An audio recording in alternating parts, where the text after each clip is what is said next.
Okay, so now you were looking towards going to college in the U.S. So what were your next steps and decisions with yourself and with your family? Well, all I know, actually the whole purpose behind it, I think my English was pretty decent. I did not have all the experience of the courses, for example. Again, we're suggesting, what do you want to do? You still listen to your parents, be an engineer. This reflecting on the history, most of the Chinese come for engineering because after the war, there's nothing.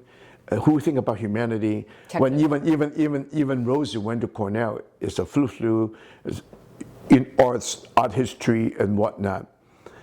But anyway, when I first came to college at Platteville, can we back up a minute? Was Platteville your first choice? No, I have three schools. Mm-hmm. One is the Indiana University because of my swimming record. The other was Cornell, but they do not have the kind of funding. But Platteville, also where I've gone to Platteville for 2 years, mm-hmm. And from her recommendation, I applied, and I was surprised. I didn't expect to be having a full scholarship or grant. And for the audience, what is Platteville? It is a University of Wisconsin system have. Well, right now we got 16 campus of 4 years and a few other with 2 years. And Platteville was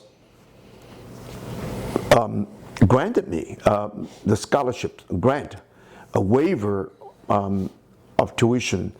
At that time, I don't even know there's an out-of-state, there's in-state, but all I know that being waiver, not to paying the out-of-state tuition.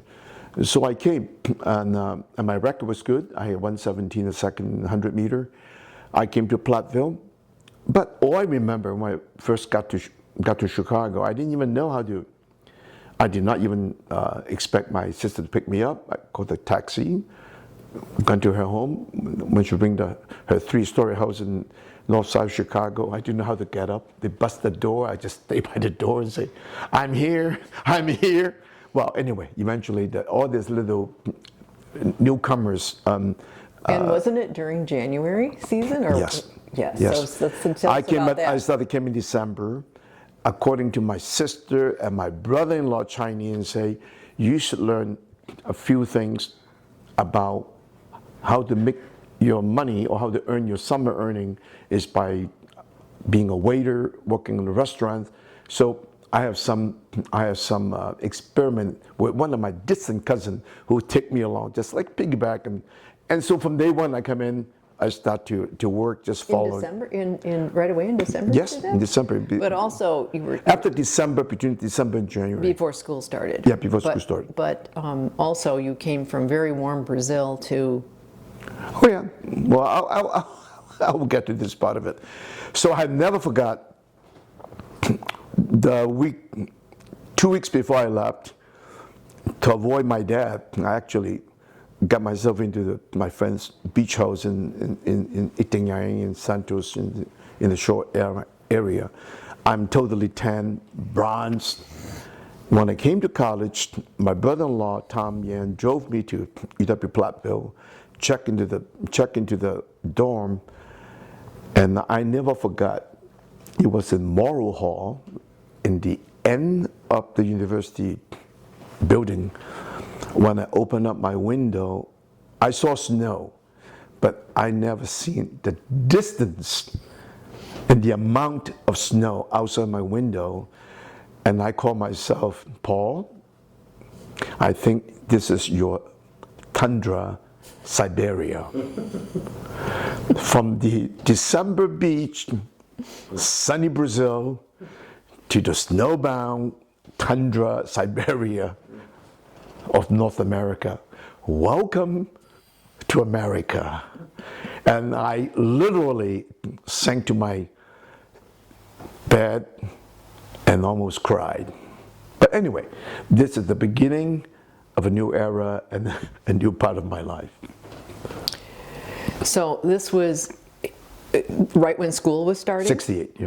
Mm-hmm. January 68. Mm-hmm. And who was your roommate? It was absolutely amazing. You don't have to say a name, but... My roommate, Jim was my first roommate. On my side of the bed, I have nothing but the clothing I brought in, a suitcase, totally blank. On his side, there were double speakers, skis, ski clothing, ski jacket, ski boots, and all the warm clothing I was envious of. On my side, all I see is like a prisoner's sheet, white sheets, my blanket, and my bag with a few.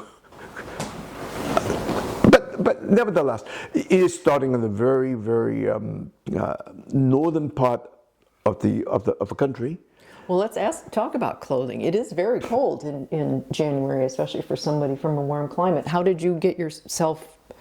I'm surprised your family would have known that. Well, Ivy actually, Tom, it took me to some of the local stores, get a couple winter jackets, winter coats, and no, I was not uncomfortable. I mean, many times during that particular January, some of the students almost trying to be showing off their bravery. We went across to the Glenville Common, the eating area, on T-shirts when the wind was blowing.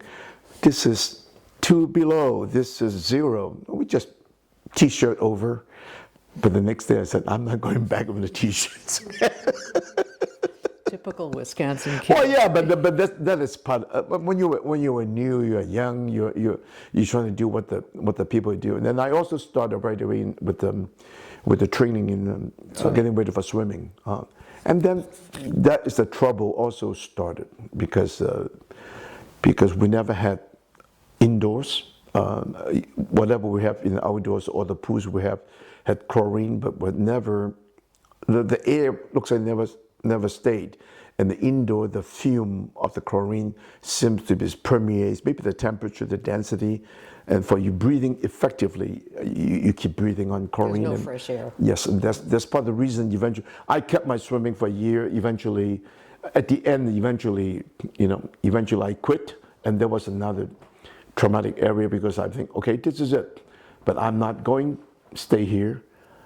If I don't go back to Brazil, then I will just have a Europe by whatever means. Mm-hmm. So you had to quit your swimming, and that was a comfort level for you.